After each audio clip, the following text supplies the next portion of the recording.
Hello everyone, welcome to Minute Questions. I am Sean Hunter, and today we have a very, very beautiful special guest. She is an American jazz singer and is referred to as the First Lady of Jazz, Queen of Jazz. She was also noted for her purity of tone, impeccable diction, phrasing, timing, intonation, and horn-like improvisational ability to scat singing. She is Lady Ella herself. Ladies and gentlemen, Miss Ella Fitzgerald.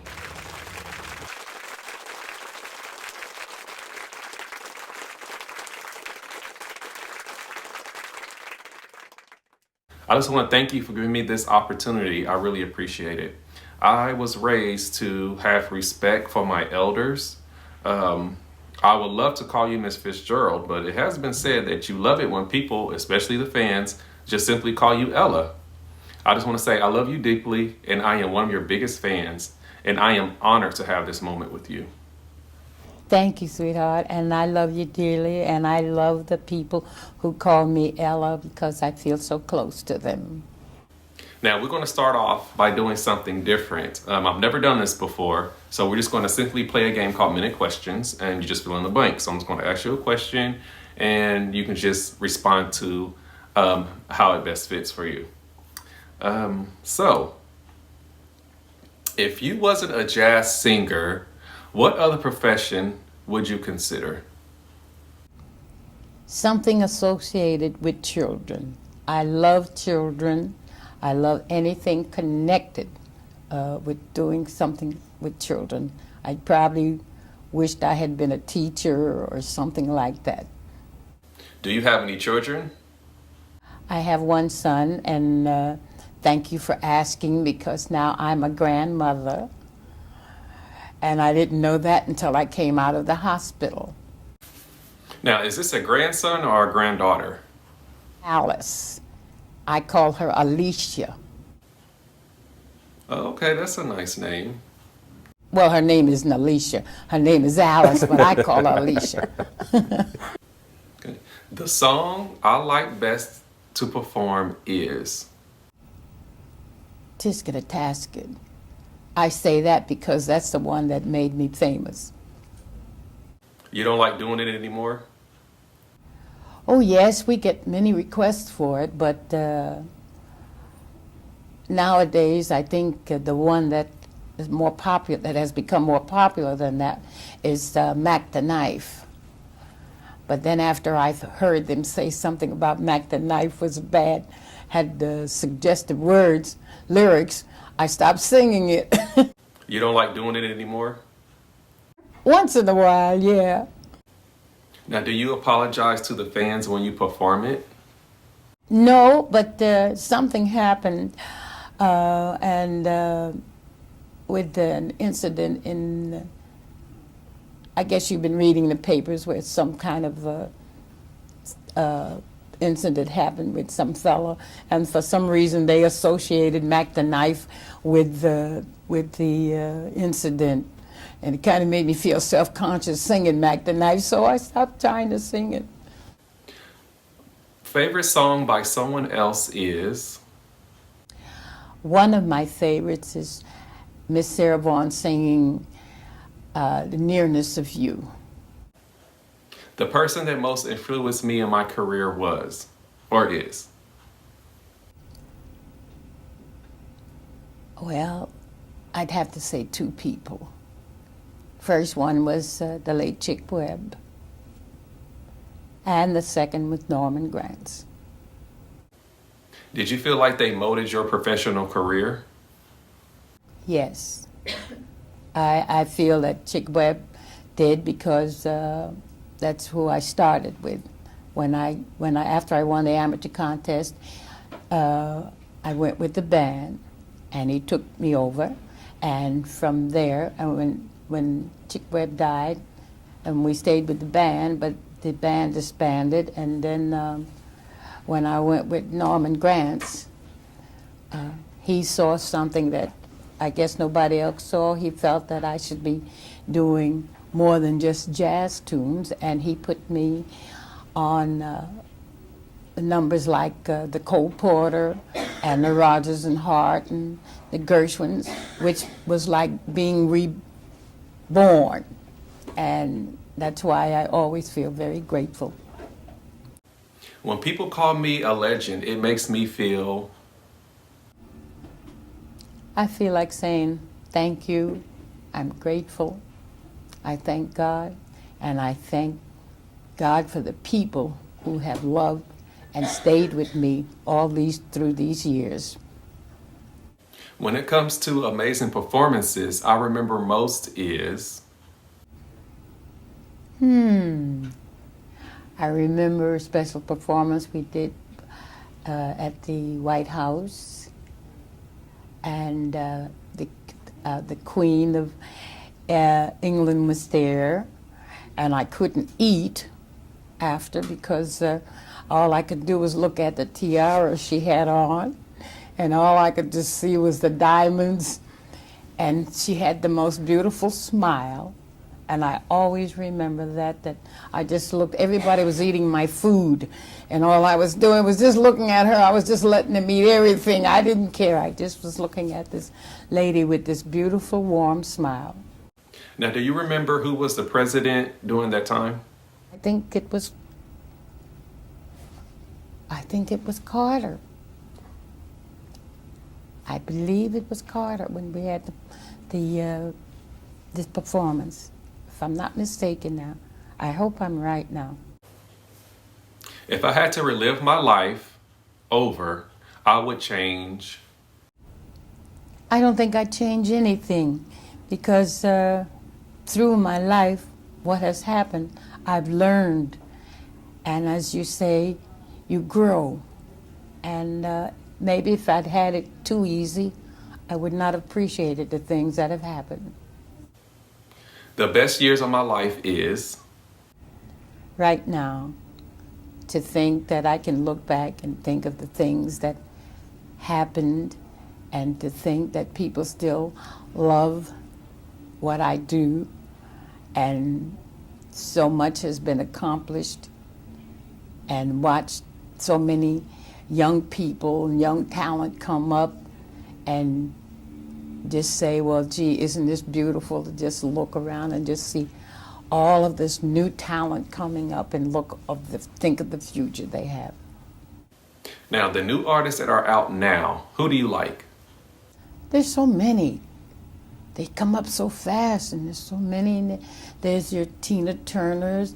There's who is so hot now, and there's I've always loved them.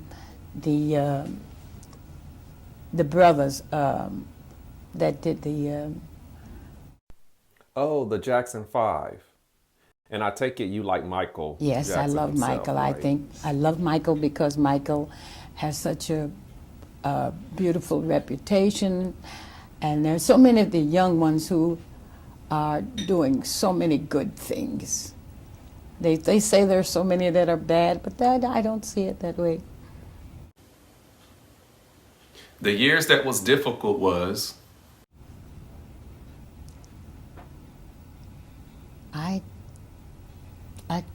I don't feel the worst life. Oh, I think the worst, yes. The worst, I think, when I had the operation and I didn't know whether I was going to be able to work again. And I sat home for 8 weeks and just wondering, oh, will I ever be able to sing again? And if not, what would I do? And that was one of the worst times. Was that the eye operation? Mm-hmm. My secret desire is to do a show for children. When we had the Memorex thing, and I've had so many children ask me, are you going to do the Memorex thing again? I would love to do one of those cartoon, Saturday cartoons, and have somebody write and let me even talk on the cartoon and be the Memorex lady. I would like to be remembered as. Just to say that I was a lady who loved everybody. And I hope that, I don't know, I just love everybody. I enjoy what I do. And I hope that memories will be something that they will always say something good about. Now, when it comes to the singing, what is it that you want people to say? Wow, I never thought of it that way. I just hope they say it was good. When I do my work, I feel. When people come up and say that, oh, I enjoyed you so much. Oh, you sang my song. The other night when we did the show, we almost changed the whole program. And that was because everybody had a number that they wanted. We wind up doing the Ladies of Tramp. We wind up doing everything but what we had on the show. But it was a lot of fun. In fact, we did Miss Otis Regrets, and there was a couple other tunes. I didn't even remember the lyrics, so I made some of my own up. But it's just the idea of letting people know that you are trying to do something that they want to hear. What I like to do in my spare time is Watch my soap operas. Which one was your favorite? I go from Ryan's Hope, All My Children, One Life to Live, General Hospital, and if we're in different cities, because they all come on different times, I go to Young and Restless. So there used to be one that was on, but they discontinued it, and I forgot the name of it. I don't think anybody here remembers it. But it went off the air. It had been on, Edge of Night had been on for such a long time. I used to like that one too. One of my pet peeves is